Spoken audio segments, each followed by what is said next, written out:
Operation Sindoor తర్వాత ఇంకా పాకిస్తాన్ బుద్ధి మార్చుకోలేదు. కొత్త కుట్రలను ప్లాన్ చేస్తుంది. పుంచ్లోని ఎల్ఓసి సమీపంలో పాక్కి సంబంధించిన డ్రోన్లు కలకలం రేపుతున్నాయి. బాలాకోట్, లాంగోట్, గుర్సాయ్ ప్రాంతాల్లో 6 డ్రోన్లని గుర్తింపు చేశారు ఇప్పటిదాకా. నిన్న రాత్రి 9 గంటల 15 నిమిషాల సమయంలో 5 నిమిషాల పాటు గాల్లో చక్కర్లు కొట్టి మళ్ళీ పాక్ ప్రాంతంలోకి వెళ్ళిపోయినట్టు తెలుస్తుంది. భద్రతా సిబ్బంది అడ్డుకోవడంతో మళ్ళీ పాక్ వైపు వెళ్ళిపోయినట్టు కూడా తెలుస్తుంది. డ్రోన్స్ తిరిగి ఇండియన్ ఆర్మీలో ప్రస్తుతానికైతే ఎక్కడెక్కడ తిరిగాయో అక్కడ ఇండియన్ ఆర్మీకి సంబంధించిన ఆర్మీ వాళ్ళంతా సోదాలు జరిపించారు. జనరల్గా పాకిస్తాన్ ఈ డ్రోన్స్ యూటిలైజ్ చేసుకొని ఇక్కడ టెర్రరిస్టులకి వెపన్స్ ఇవ్వడం, అలాగే డ్రగ్స్ని సప్లై చేయడం, ఇలాంటి పనులు చేస్తుంది. సో ఆ డ్రోన్స్ ఏవైతే సర్వేలెన్స్ కోసం వచ్చి తిరిగి వెళ్ళాయో ఆ ఏరియాస్లో ఒకసారి ఆర్మీ వాళ్ళంతా కూంబింగ్ చేశారు.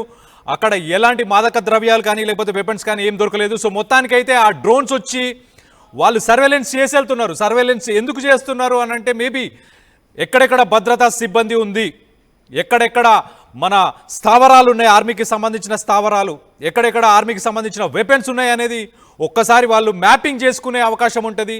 వాళ్ళు మొత్తం 3D మ్యాపింగ్ చేసుకొని రిటర్న్ వెళ్ళి మరి ఏమన్నా యుద్ధానికి మళ్ళీ ఒకసారి ప్లాన్ ఏమైనా చేస్తున్నారా? ఈ మధ్యకాలంలో మనం చూస్తే కనుక Pakistan army chief general Asim Munir ఏదైతే రెండవ విజిట్ యుఎస్కి అమెరికాకు వెళ్ళాడు, ఆయన 2 months తర్వాత మళ్ళీ వెళ్ళాడు. ఏదైతే ఆ విజిట్ తర్వాత ఆయన కొన్ని స్టేట్మెంట్స్ కూడా చేసుకొచ్చాడు.